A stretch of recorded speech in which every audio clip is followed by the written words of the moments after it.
O estrondo veio primeiro. Um impacto tão violento que fez as paredes do casco vibrarem como se fossem de vidro. Poeira caiu dos rebites acima da minha cabeça e por um instante pensei que fôssemos os próximos, mas não. Era apenas Berlim que desmoronava. Do meu periscópio eu via pouco mais que sombras e fumaça.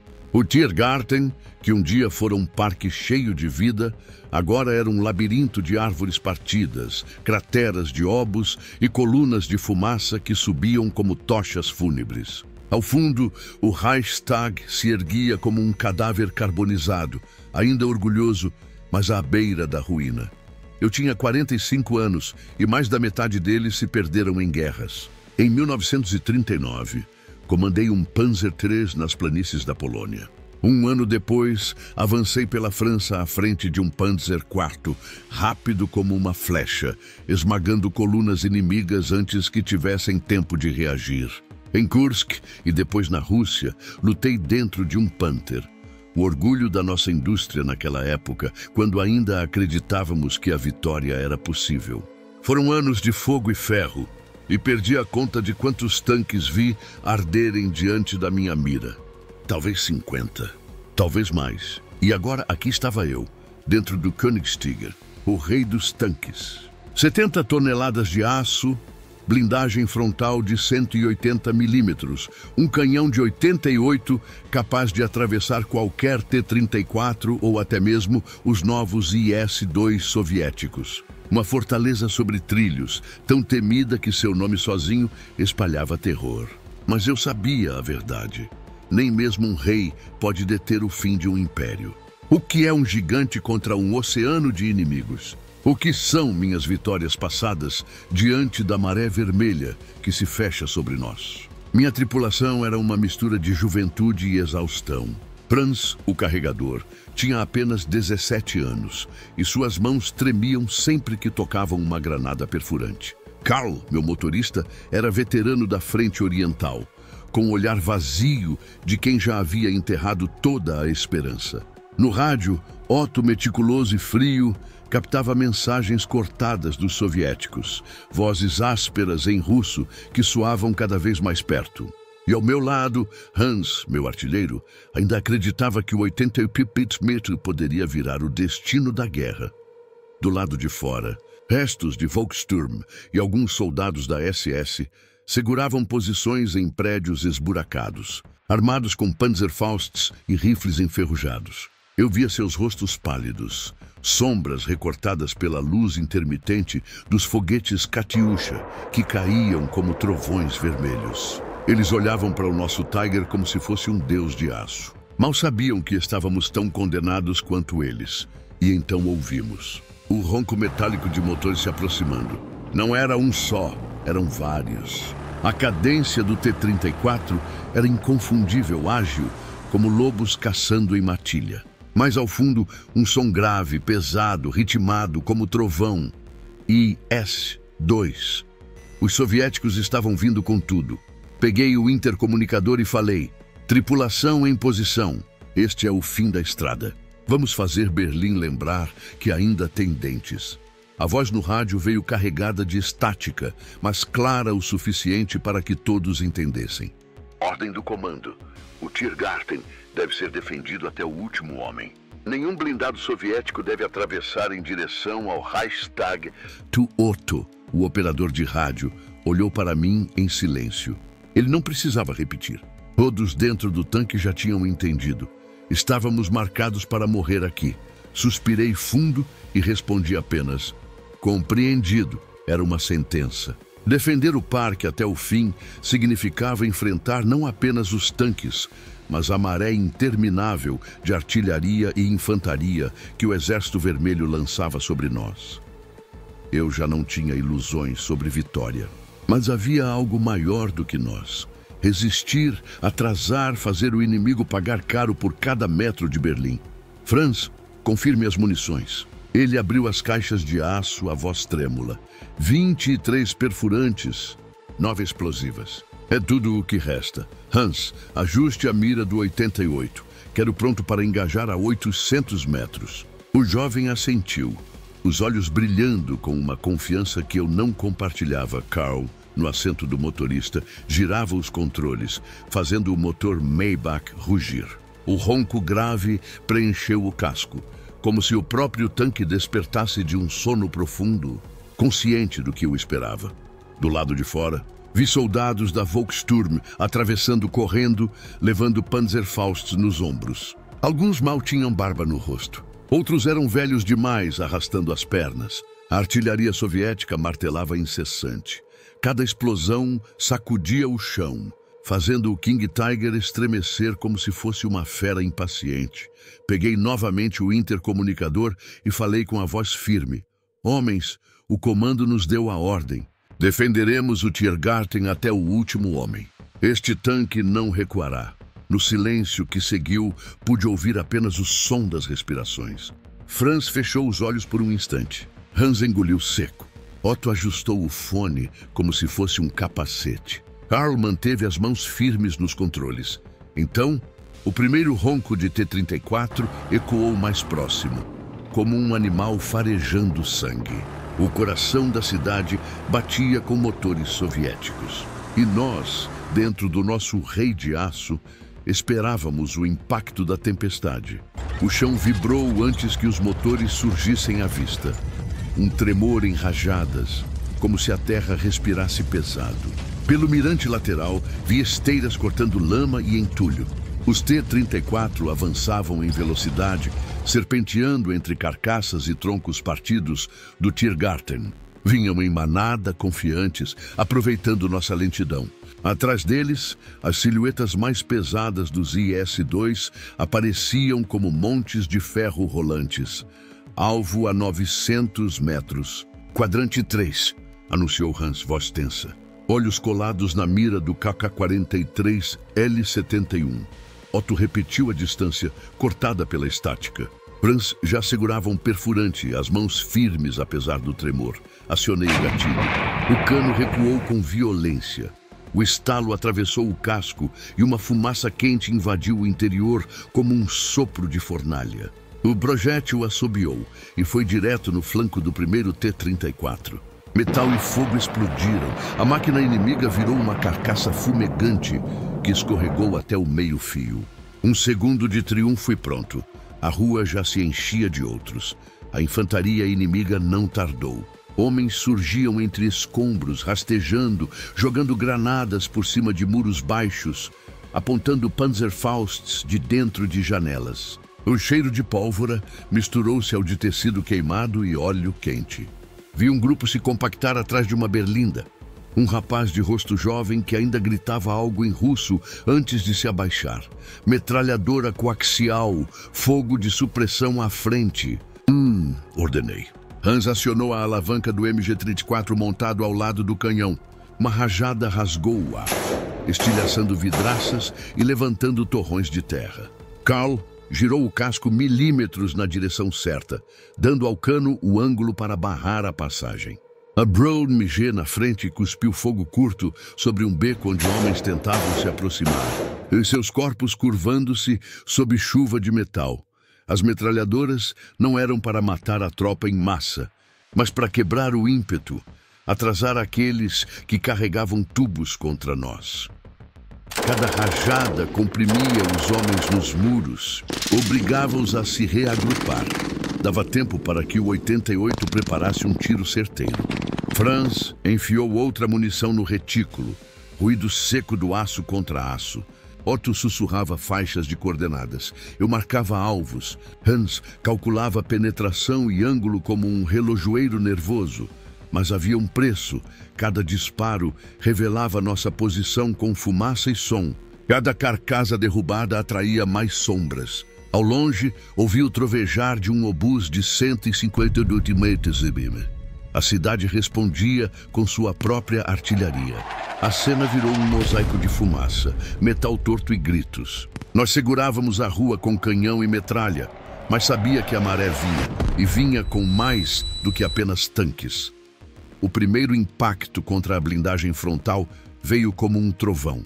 O casco inteiro vibrou. Meus dentes bateram uns contra os outros.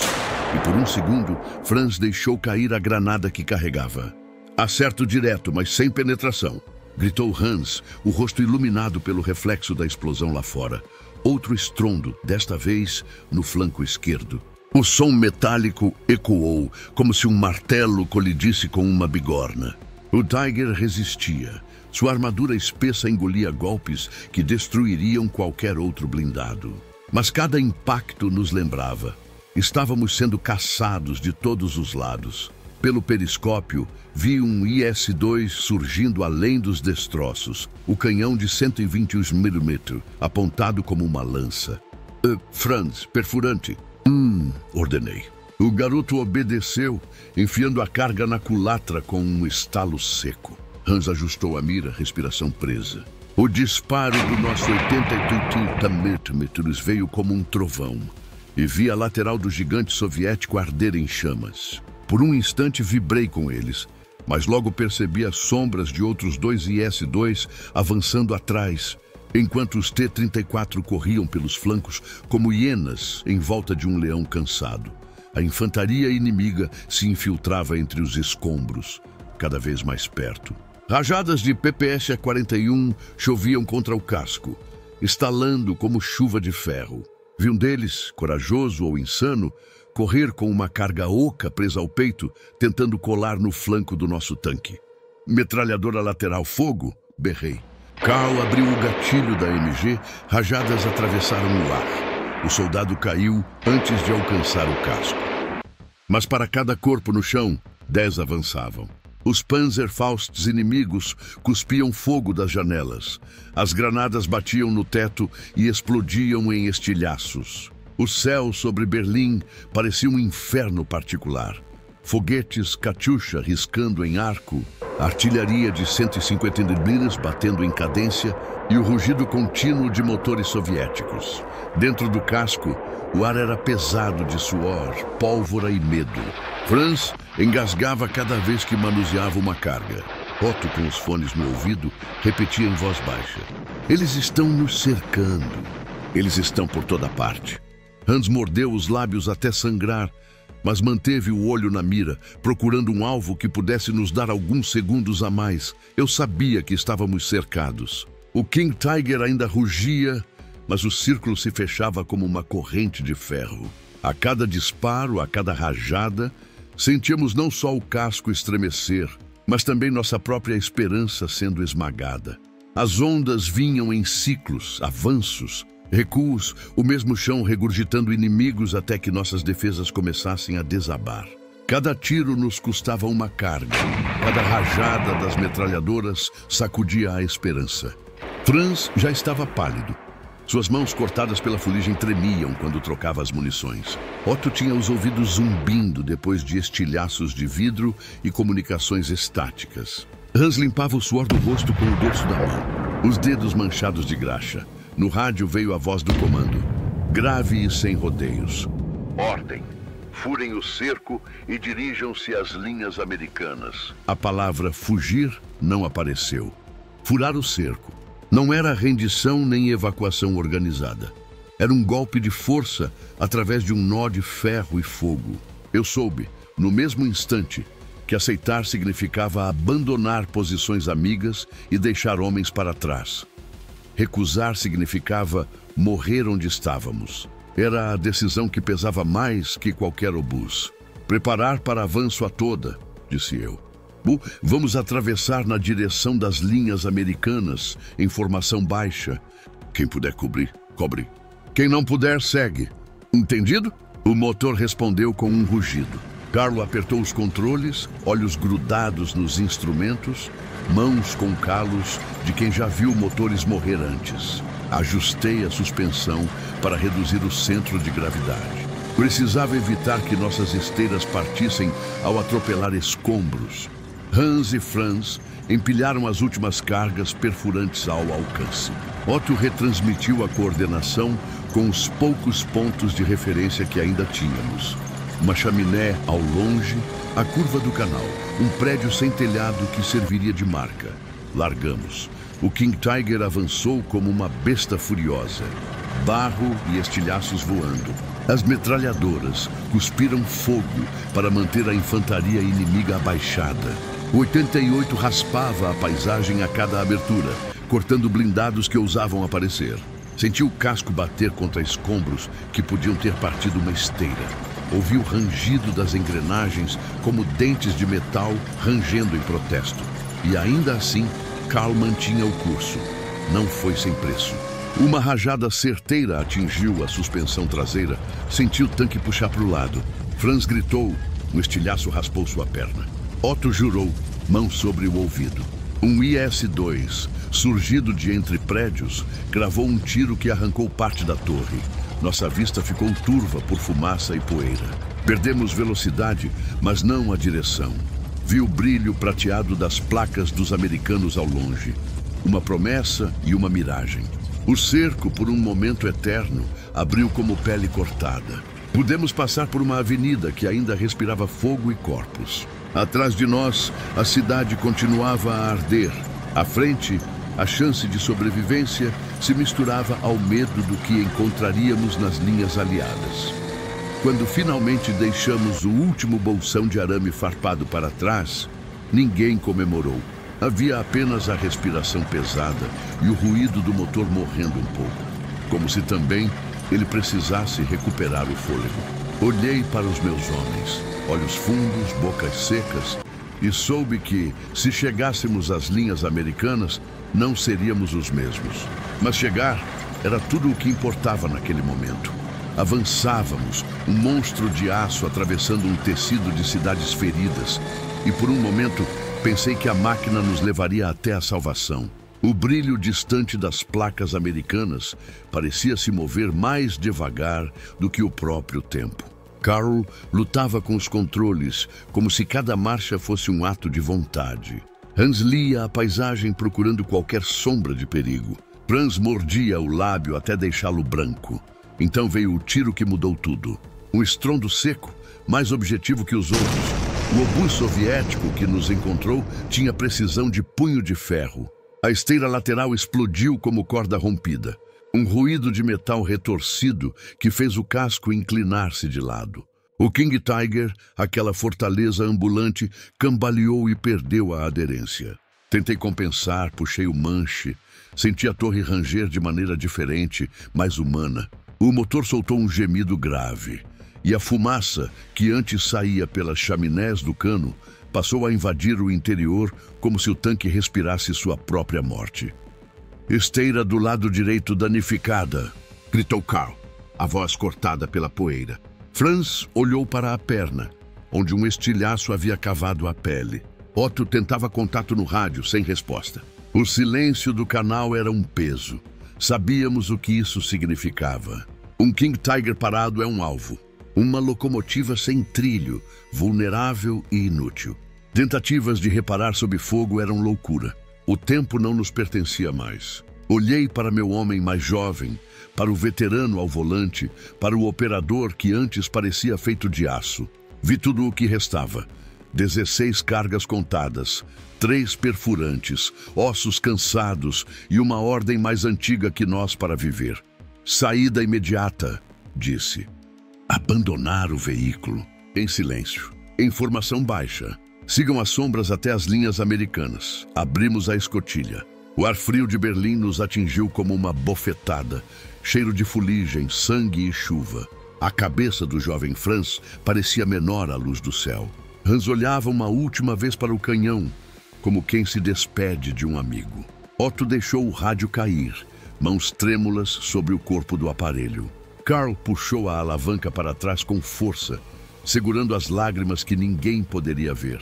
Saímos por uma abertura entre escombros e carros queimados, rastejando, correndo, escondendo-nos como predadores feridos. O casco do Tiger ficava cada vez menor atrás das ruínas, ainda imenso, ainda orgulhoso, agora imóvel.